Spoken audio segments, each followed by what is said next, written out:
اللیل کلھا، جس نے عشاء کو جمع سے پڑھا اور فجر کی نماز کو جمع سے پڑھا، وہ سوتا رہا، فرشتے اس کے طلبوں کو سلام و پیار کرتے رہے۔ پوری رات آپ کی عبادت میں گزری، بس 5 منٹ 6 منٹ آپ عشاء میں دیجئے اور 2-4 منٹ فجر میں۔ کتنا ٹائم فرض کو لگتا ہے؟ آپ عشاء جمع سے پڑھو، فجر جمع سے پڑھو، پھر اپنے بچوں کے ساتھ سو جاؤ تو پوری رات آپ کی عبادت میں ہی لکھی جائے گی۔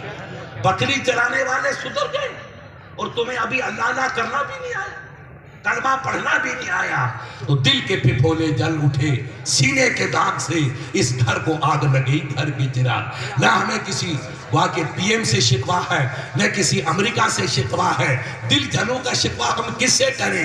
دل جنوں کا حال وہ کیا جانے جن کا دل کبھی جلا ہی نہیں۔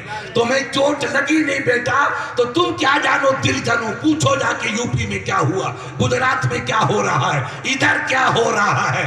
جب آندھی آئے گی اور گھروں میں طوفان زلزلہ شولوں کا اٹھے گا، جب تمہیں عقل آگے سائی مروں تھا تو اب تم مرنے کے لیے تو پیدا ہوئے ہو۔ بیٹا پہلے کیوں نہیں سنبھلے؟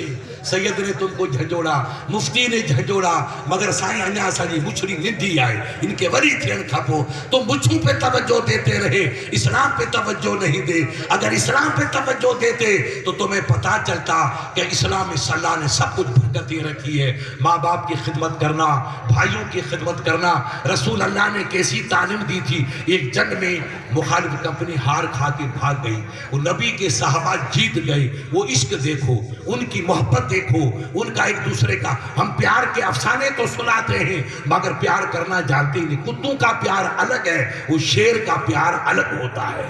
کہاں ان کے پیچھے جاتے ہو؟ جنگ جیتی، مخالف بھاگ گیا تو نبی نے کہا اشرب الماء، بیٹا جاؤ ان کو پانی پینا۔ یہ زخموں سے 25 زخم، امام عالی مقام پہ پوچھو ان علماءوں سے 90 زخم کوئی آدمی برداشت کرے گا؟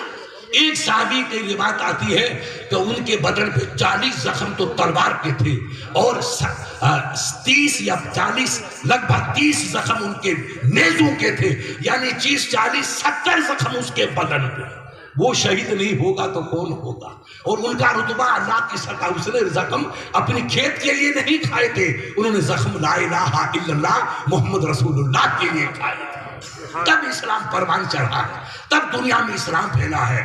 آج ہندو بھائی حیران، عیسائی حیران کہ رسول اللہ نے تو 10-15 سال گزارے، 13 سال مکے میں گزارے، 10 سال مدینے میں گزارے۔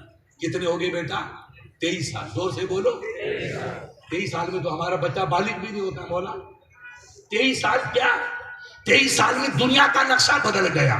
ایک متبر پکار اٹھا جو خود نہ تھے راہ پر، اوروں کے ہاتھی بن گئے۔ کیا نظر تھی جس نے مردوں کو مسیحا کر دیا؟ یہ کیا نظر تھی میرے محبوب کی کہ مردوں کو مسیحا کر دیا؟ یہ دیکھو کل کے مردے، جہاں انسان کی عزت لوٹی جا رہی تھی، جہاں انسان پہ یلغار ہو رہی تھی، جہاں انسان کے تباہی کے بادل چھا رہے تھے، ایسے ماحول کے اندر میرے نبی نے نقشہ، یہی عرب جس کو ہم مکہ کہتے ہیں۔ بیٹا کرو، بعد میں مسافہ کرنا، ادھر ہو مولانا، ابھی مسافہ مت کریے آپ۔ کیا کو مسافہ؟ دین سننے آئے تو مسافہ کرنے آئے، جا کے گھر میں مسافہ کرنا۔ دوری شریف پڑھیے۔ عشق دیکھو ان کا کہ وہی مکہ جس میں انسان کو قتل کیا جاتا تھا، عزت پامال کی جاتی تھی، بہن بیٹی کا کوئی احترام نہیں تھا، ماں باپ کا کوئی ادب نہیں تھا، اس مکے میں ایسا انقلاب آیا، ایسا انقلاب آیا کہ جنگ جیتنے کے بعد میرے آقا نے کہا ان کو پانی پلاؤ، یہ زخمی ہے ان کو پانی پلاؤ۔ اب ایک صحابی رسول حضرت حذیفہ، مشیزہ جس کو اپن سنگری کیا کہتے ہیں مارواڑی میں، آئیو سید صاحب، ڈیگری جس کو مشیزہ کہتے ہیں، آئیے آئیے، مشیزہ لے کر کے جناب والا وہ شہیدوں میں گئے جو زخمی تھے، وہ زخموں میں بے قرار تھے۔ ایک زخمی پکارتا العطش العطش، سائیں اونج آئے پیاس پیاس۔ تو صحابی رسول پوچھے